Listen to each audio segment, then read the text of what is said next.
highlighting the deep-seated issues of racism and violence that persist in our society.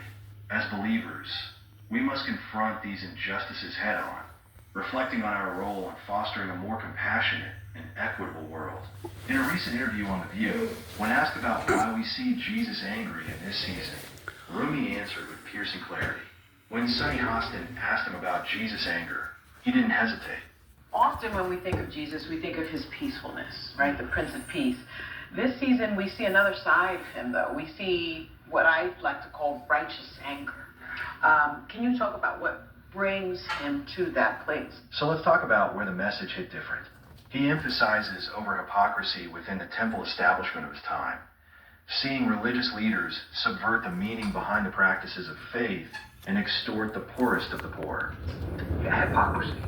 Hypocrisy within the church establishment, the temple establishment of his time. This wasn't anger out of ego. It was righteous anger, the kind that sees injustice and cannot stay silent. He described Jesus flipping tables in the temple, not just as a scene of outrage, but as an act of resetting what had gone wrong in God's house. Right. So we know that obviously Jesus didn't ever sin, and so what he did was not a sinful thing, but actually the Bible talks about us, be angry but not sin. So this was a righteous anger. And here's the twist. It's not just a story from 2,000 years ago. Look around. We see corruption in high places,